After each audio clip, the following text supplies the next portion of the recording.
Well, I'm very proud of the team, I must say. The way we played dominated them, and I'm very disappointed with the results.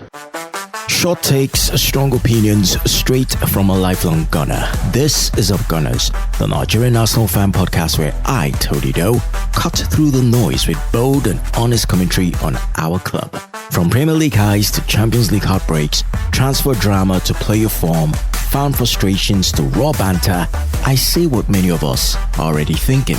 Because for African Arsenal fans who live and breathe the badge, football isn't just a game, it's life. Whether it's joy, rage, or a little of both, you'll hear it here. Connect and join the conversation on Instagram, X, and Facebook at UpGunnersNG. Miguel, all valid, all polished.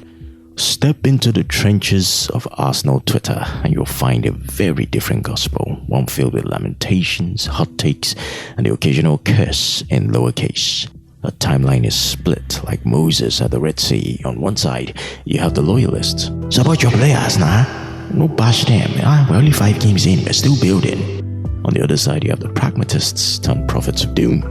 Merino in that midfield is slower than Lagos traffic are big. Zubi Rice Merino is never working. Easy on one area should have started. City were vulnerable. Why didn't we just go for the juggler? Both camps speak from the same heart. Love for Arsenal.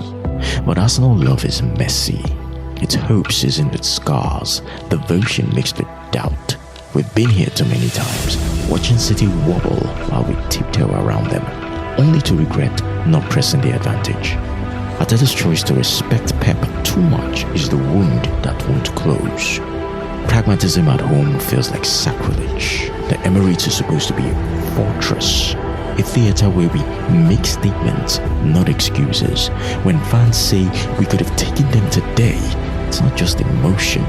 It's recognition of what the squad can do when it believes in itself. But to be honest, tearing into our own players won't win us trophies. The shirt on their backs still deserves backing, even when the tactics don't. Merino might look sluggish today, but football is a long story. Next week, he could be the unlikely hero. Rice and Zubi may not click with him now, but partnerships are built and not bought ready-made. The anger isn't really about individuals, it's about the fear that Arsenal will play it safe until the moment has passed. So where do we land? Somewhere in the middle. Frustration is fair. Disappointment is natural. But we're not running this season. I'm sorry. The table is open. City are not invincible. And Arsenal's roar is still in the tank. If we demand bravery from Arteta and patience from ourselves, the balance may yet tilt our way. We go again, not with resignation, but with renewed fire. Because this club was never meant for tiptoe football. It was built to shake the ground.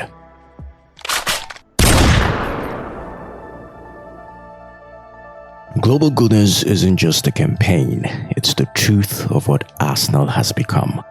Pipe from Bangkok is the poster boy this season, finally stepping into the Emirates after years of loving Arsenal from afar. Beautiful story, but he's not alone.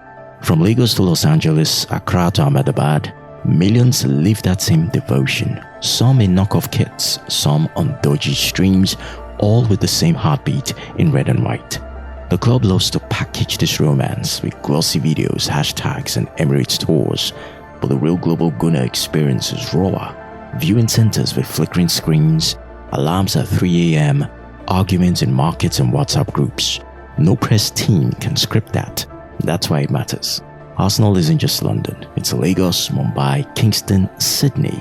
The chants in Yoruba, the curses in Spanish, the prayers in Hindi, they all belong. Pipe's trip is one story. The rest of us live it daily. Global Gooners are not a feature. We are the fabric. Arsenal have just launched something bigger than football. A matchday suicide prevention service at the Arsenal Hub. From 2 hours before kickoff through the game and 2 hours after, supporters can walk in and speak to a trained NHS mental health nurse quietly, safely. No stigma. Why? Because the numbers don't lie. Men are 3 times more likely to die by suicide, and in the borough of Islington, that's where one of the highest depression rates in London resides. And that's not a rival you can just ignore. Declan Rice recently sat with the Bruised Banana podcast crew and spoke about losing their co-host in 2022. That kind of openness, real talk, no filters, chips away at the silence.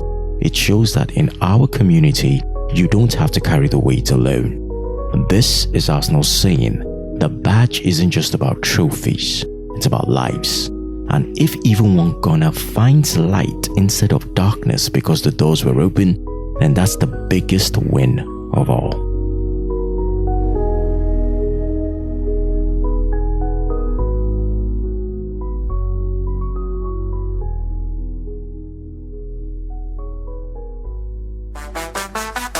That's it for today's take on Up Gunners. Bold, honest, and straight from a lifelong gunner. Keep the banter going on Instagram, X, and Facebook at UpGunnersNG. Till next time, keep the badge close and your opinions closer.